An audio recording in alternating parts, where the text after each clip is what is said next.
Soc aquí, a Barcelona, i aquesta és una història sobre com tots estem sent vigilats. Potser penseu que això sona una mica dramàtic, però la veritat és que cada vegada que us connecteu a internet esteu deixant un rastre de molles digitals. I hi ha molta gent molt interessada en seguir aquest rastre. Doncs bé, parlem de com hem arribat fins aquí i, més important encara, cap a on ens podríem dirigir.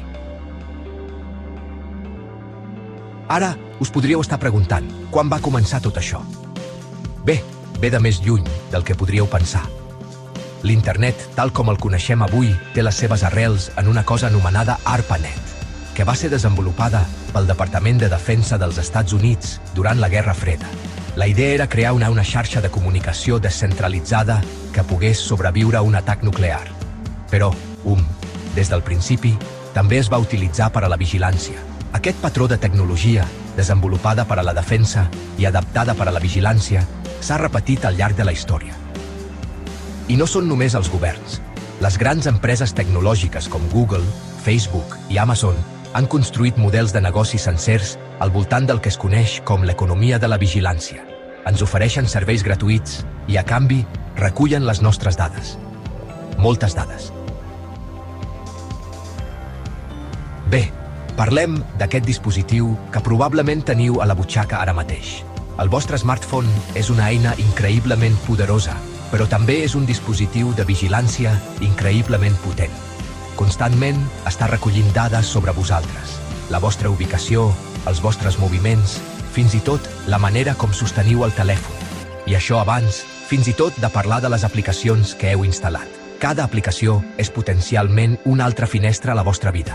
Poden accedir a la vostra càmera, al vostre micròfon, als vostres contactes. I tota aquesta informació, totes aquestes dades sobre vosaltres, no es queden només al vostre telèfon. S'envien de tornada a les empreses que van fer les aplicacions i d'allà, qui sap on acaben.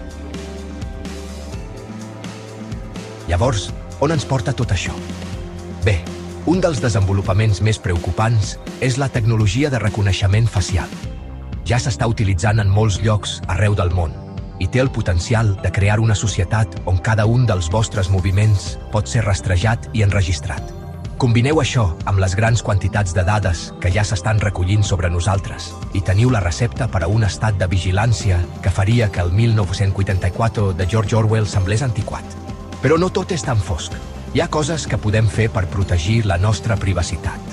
Utilitzar encriptació, ser curosos amb el que compartim en línia i donar suport a lleis que protegeixin els nostres drets digitals. El futur de la privacitat està a les nostres mans. Depèn de nosaltres decidir quanta informació personal estem disposats a intercanviar per comoditat i on tracem la línia. Mireu, no estic dient que haguem d'anar tots fora de la xarxa i viure en coves. Internet i els mòbils han portat coses molt bones a les nostres vides. Però hem de saber què cedim a canvi. Cada cop que feu servir una cosa gratuïta a internet, recordeu que esteu pagant amb les vostres dades. I aquestes dades poden ser molt valuoses i fins i tot perilloses si cauen en males mans. Així que, la propera vegada que sigueu a internet, penseu una mica en la vostra empremta digital. Perquè en aquest món tan connectat podria ser la petjada més important que deixeu. Mireu, no estic dient que haguem d'anar tots fora de la xarxa i viure en coves. Internet i els smartphones han portat beneficis increïbles a les nostres vides. Però hem de ser conscients dels compromisos que estem fent. Cada vegada que utilitzeu un servei gratuït, recordeu que esteu pagant amb les vostres dades. I aquestes dades poden ser increïblement valuoses i potencialment perilloses en les mans equivocades.